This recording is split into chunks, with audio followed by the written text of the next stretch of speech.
What's going on YouTube? Today I just wanted to make a new video.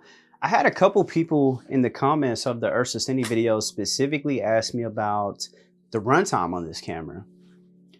And apparently that's not something that has been covered on YouTube quite a bit. So in this video, I want to talk about the runtime and how long you can actually use this camera. And before I talk more about this, I just want to give everybody a reminder.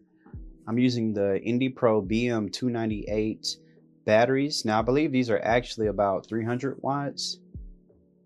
But for technical reasons, BM298 is what they go by. With that being said, these have been the primary batteries that I have actually been using on the Ursa Cine.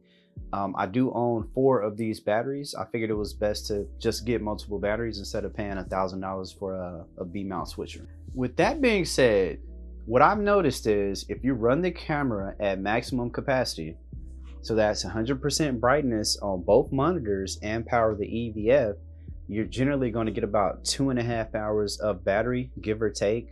Now, I performed this test in 3 different ways. One was standby, so not recording anything.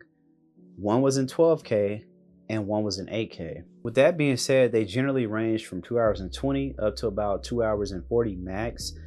Keep in mind, if you're shooting, right, most of the time, unless you're like doing a full out production, you can actually shut off the monitor that's on the other side of the camera. Also keep in mind, you don't have to use the EVF. Me personally, I like to keep the EVF connected. It's just more convenient that way. I'm sure if you dial down the brightness on these cameras, you could probably get the battery to last a little bit longer. I will say these are bigger B-mount batteries.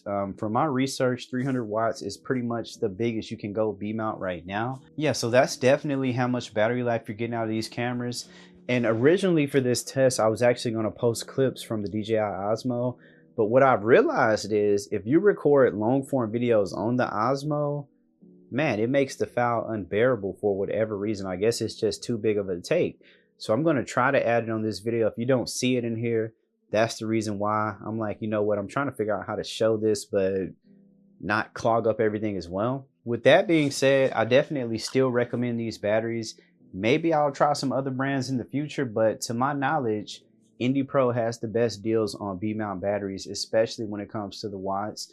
Now, if you all know any other B-mount batteries that are maybe bigger or, you know, more watts, I'm sure you could probably get even more battery. But one thing I want people to understand is this is a larger camera. The camera is pretty big fans. And the longer the camera's on, the fans are running. So you got to keep that in mind. These fans are consistently running. So it makes sense. Originally, before I did these tests, I figured that when the camera was on standby, you probably would get it to last a little bit longer. But honestly, they're all around the same thing. And to me, it's probably just the fans running inside of the cameras.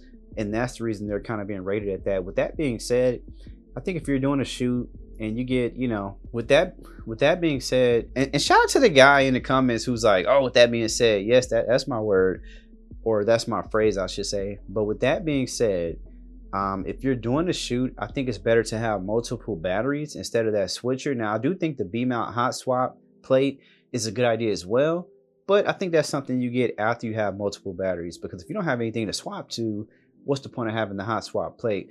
With that being said, yeah, that's the battery life. Now, I'm sure you can actually get it to run longer if you tweak it. Of course, you can always run an AC adapter. So if you're doing a long form event and need it to, you know, go longer, I'm pretty sure you can just plug it into the wall and run it like that. But in terms of these B-mount batteries, so definitely shout out to Red, who commented on a previous video actually asking for a breakdown of this. With that being said, I'm still very much happy with these batteries. Of course, like I say, if you all have some other batteries that you want to recommend, I'll be more than happy to try them out. From my knowledge, for the price and the size, these are probably the best batteries you can get on the market. Aside from that, if there's anything else you want to know about the Cine 12K, just drop in the comments below. And people want to know, hey, do you still recommend this camera? 100% I do, especially since Blackmagic decided to just sell the body only. I think it's easily a steal. Like I said, you can get a Pixis or you can get this, and I think you'll be happy with either one. But with that being said, thank you all for tuning in. If you have more questions, just let me know in the comments below, and peace until we meet again.